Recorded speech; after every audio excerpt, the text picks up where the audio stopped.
চুপ হয়ে বালুচরে বসে আছি আর আদিলের দুষ্টুমি দেখে মিটিমিটি হাসছি।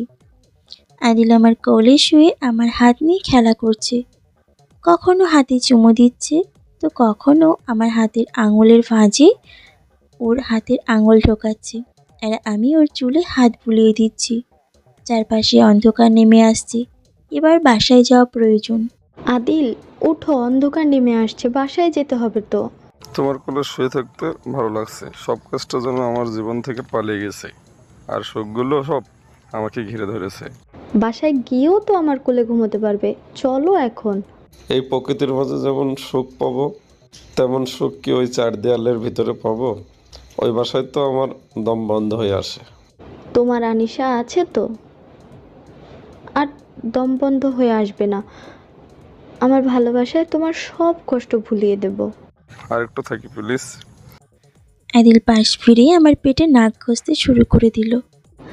আদিল, কি হচ্ছে? আশেপাশে মানুষ আছে তো। আমি কাউকে ভয় পাই নাকি? কিন্তু লজ্জা তো একটা ব্যাপার আছে। এত লজ্জা কিসের? আদিল উঠে বসে আমার নাকে ওর নাক ঘষে দিল। প্লিজ বাসায় চলো। বাসায় যেতে ইচ্ছা হয় না, আবার সেই অভিনয় করতে হবে তোমার সাথে? মা বাসায় নেই, আজ অন্তত অভিনয় করতে হবে না। ঠিক আছে, চলো। কিছুক্ষণ কি যেন ভাবলো, তারপর মুচকি হেসে হাঁটা শুরু করলো। আদিলের হাত ধরে হাঁটছি, আর মাঝে মাঝে আর চোখে ওকে দেখছি। আদিল আনমনা হয়ে হাঁটছে, বাতাসে মাঝে মাঝে আমার চুলগুলো উড়ে গিয়ে আদিলের উপর পড়ছে, আর ও এতটুকু বিরক্ত না হয়ে উল্টো চোখ বুজে উপভোগ করছে। এভাবে হাসছো কেন? আশ্চর্য হয়ে তাকালাম ওর দিকে। ও তো একবারও আমার দিকে তাকায়নি, তাহলে বুঝলো কিভাবে আমি মিটিমিটি হাসছি? ড্যাব ড্যাব করে কি দেখছো? এর আগে আমাকে দেখোনি? এর আগে তো মানহার আদিলকে দেখেছি। এখন কার? কার আবার? আমার। যদি হারিয়ে যাই? আদিলের হাতের মুঠো থেকে আমার হাত ছাড়িয়ে এনে দাঁড়িয়ে পড়লাম। আদিল আমার কাছে এসে হাসতে শুরু করলো। পাগলি, মজা করছি তো। আর কখনো এমন মজা করবা না। ওকে, এবার হাসো। আদিল দু হাতে আমার গাল টেনে দিল, পাগল একটা। দু হাতে আদিলের হাত জড়িয়ে ধরে হাঁটতে শুরু করলাম। আনিশা, সব সময় এভাবে আমরা দুজন একসাথে চলতে পারবো তো? তোমাকে ছেড়ে কখনো যাব না। কিন্তু পরিস্থিতি যদি আরাম করে দেয়? তুমি কিসের ভয় পাচ্ছ বলো তো? আম্মু আমাদের মেনে নেবে না। কিন্তু কেন? কারণ তুমি। থেমে গেলে কেন বলো? আমি কি অন্যায় করেছি যে তোমরা আমাকে এত শাস্তি দিচ্ছ? বলবো, কিন্তু এখন না। কখন? মা আমাদের আলাদা করে দিলে পরে? কাল তোমাকে নিয়ে এক জায়গায় যাব, আর কিছু জিনিস দেখাবো, তাহলে তুমি সব বুঝতে পারবে। ঠিক আছে। বাসায় এসে কলিং বেল চাপতেই মিতু এসে দরজা খুলে দিল। বাবা, আপনাদের রোমান্স করা শেষ হয়েছে তাহলে? আদিল মিতুর কথায় আস্তে একটা থাপ্পড় দিয়ে সোফায় গিয়ে বসলো। বুয়া চলে গেছে, রান্না করবে কে? আমার খুব খিদে লেগেছে। আমার বউ রান্না করে দিতে পারবে না, নিজের খাবার নিজে রান্না করে খা। বাবা, এতদিনে বউ পাগল হয়ে গেলি? মিতু, আমি রান্না করছি, একটু অপেক্ষা করো।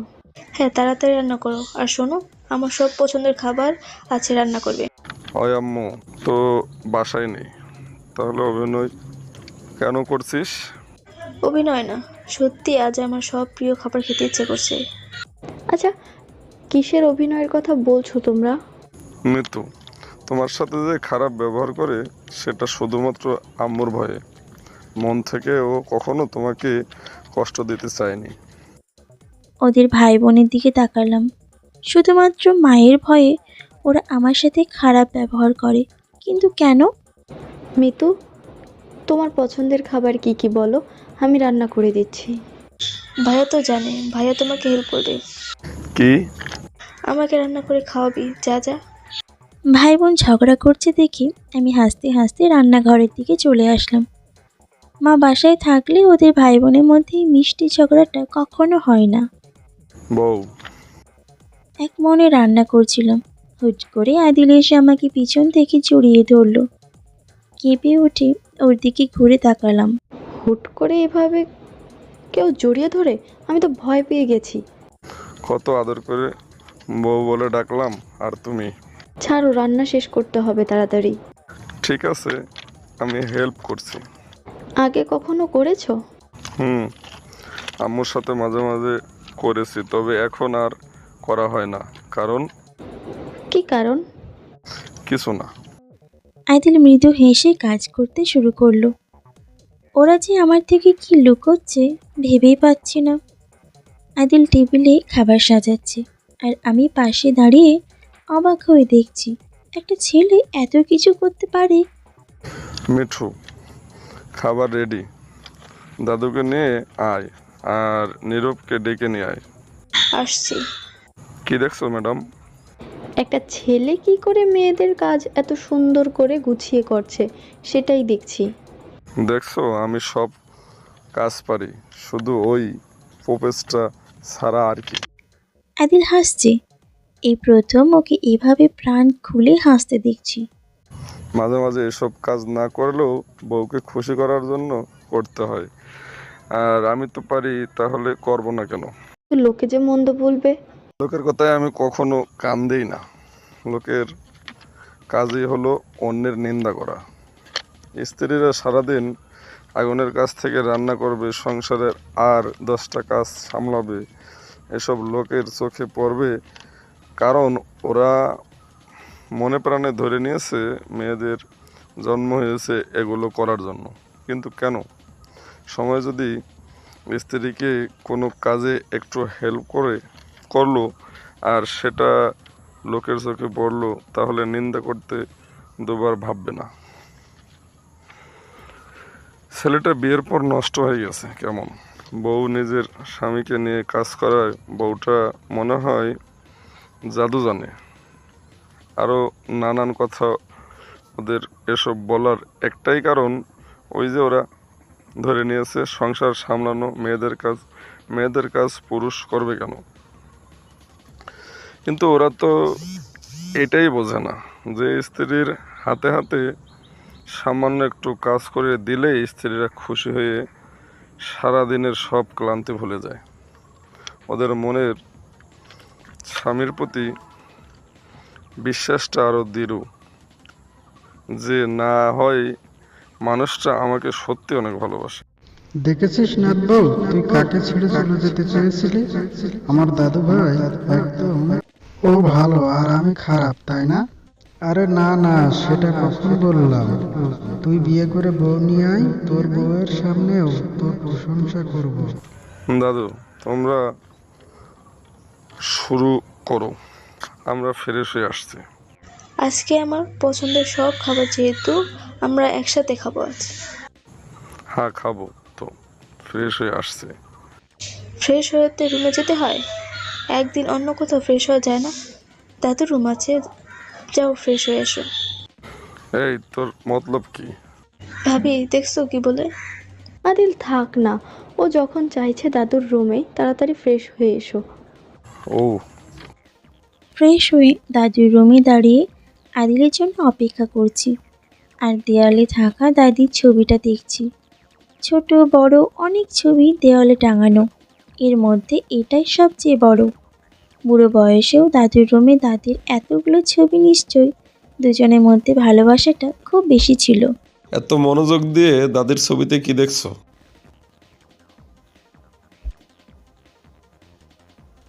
আদিল এসে আমাকে পিছন থেকে ভাবছি দাদু আর দিদার মধ্যে অনেক ভালোবাসা ছিল নিশ্চয়ই।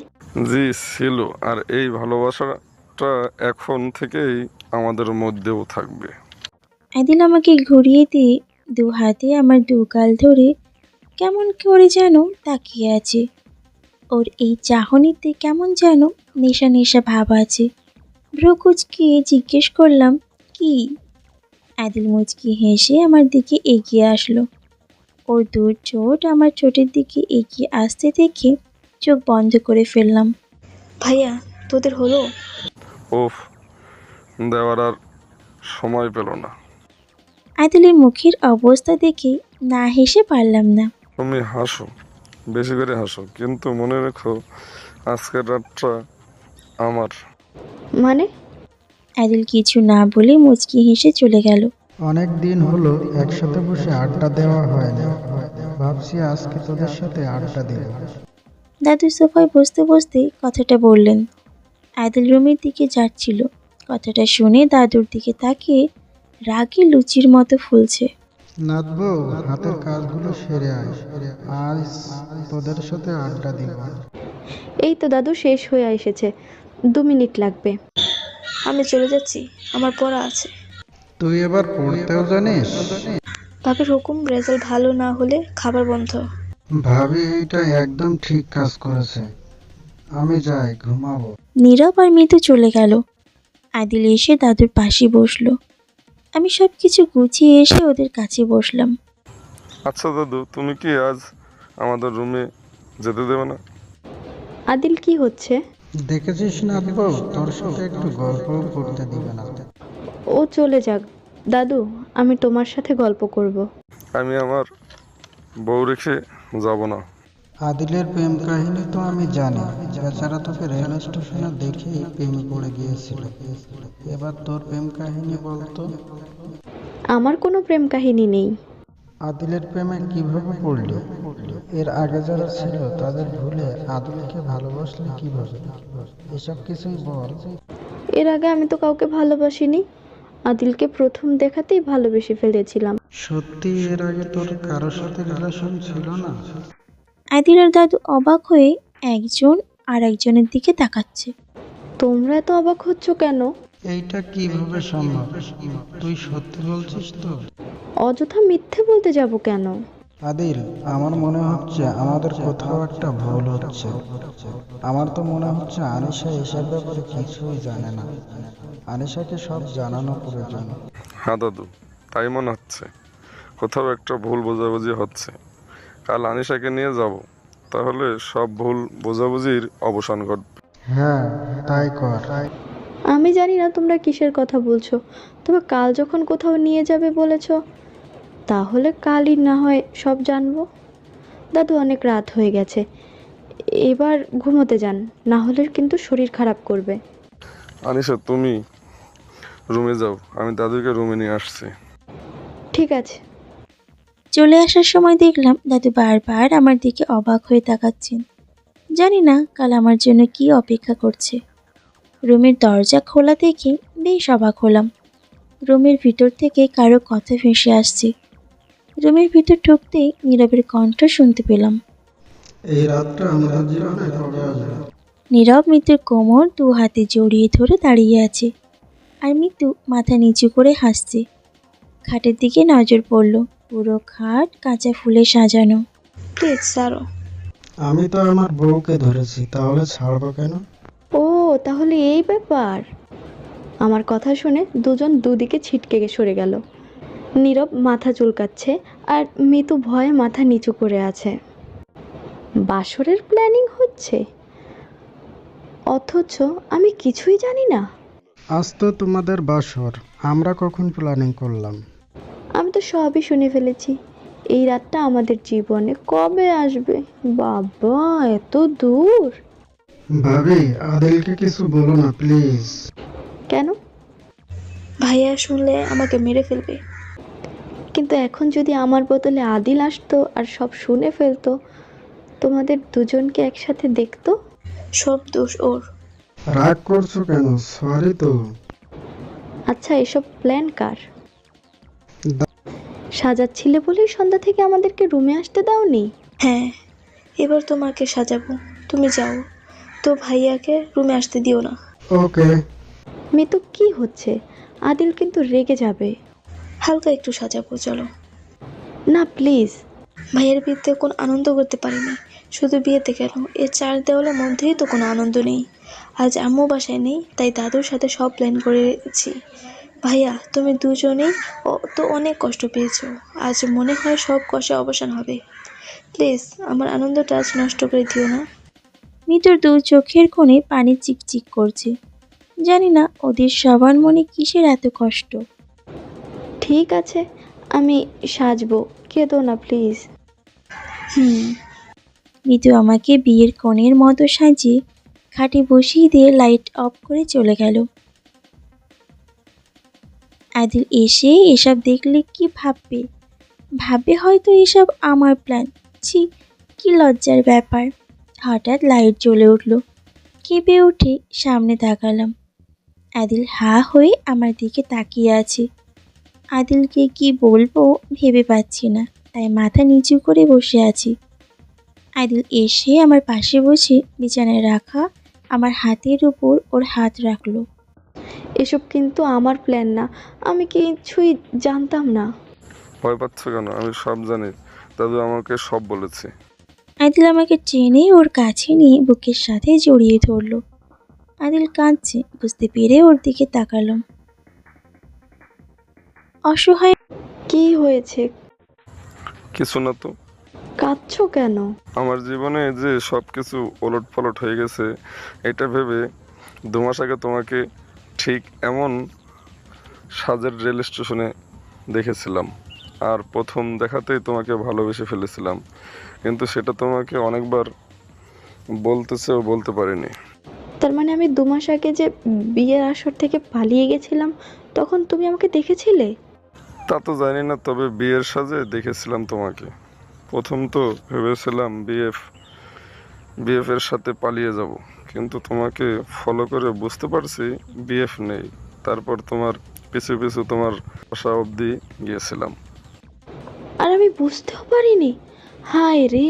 লুকিয়ে তোমার ছবি তুলেছিলাম, আর সেগুলো আম্মুকে দেখে তোমাদের বাসায় বিয়ের প্রস্তাব দিয়েছিলাম। তারপর আর কি, বিয়ে হয়ে গেল। কিন্তু বিয়ের দিন রাতে আম্মু সব ওলট পালট করে দিল। সেদিন রাতেও এই রুমে এভাবে সাজানো ছিল, তুমিও এই সাজেই ছিলে, কিন্তু তোমাকে ফোনে কথা বলার মিথ্যা নাটক করতে হয়েছিল। কি? হুম। যেদিন ফোন কানে নিয়ে এমনি কথা বলার অভিনয় করেছিলাম, তোমাকে এটাই বোঝানোর জন্য যে আমার জিএফ আছে। আমি বুঝতেও পারিনি, এত বোকা আমি। তুমি সত্যিই বোকা।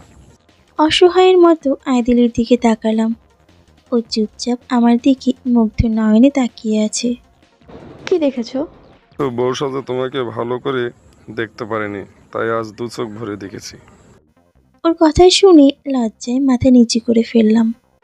লজ্জা পেয়ে লাভ নেই, আগে বলেছিলাম আজ রাতে আমার। আদিল আমার হাতের আঙুলের ভাঁজে ভাঁজে ওর হাতের আঙুলগুলো ঝুঁকিয়ে দিয়ে আমাকে বিছানায় শুইয়ে দিল। আমার হাতে আলতো করে একটা চুমু খেয়ে আমার চোখের দিকে তাকালো। আনিশার সামনে কিন্তু আমাদের জীবনের অনেক কিছু ঘটবে। আমি জানি আম্মু তোমাকে মেনে নেবে না, আর আম্মু তোমার উপর অত্যাচার করে ওইটা শুনলে তোমার আব্বুও হয়তো আমাদের আলাদা করতে চাইবে। আনিশা, ঘটে যাক, আমার হাতটা ছেড়ো না প্লিজ। তুমি পাশে থাকলে আমি সব কষ্ট সহ্য করতে পারবো।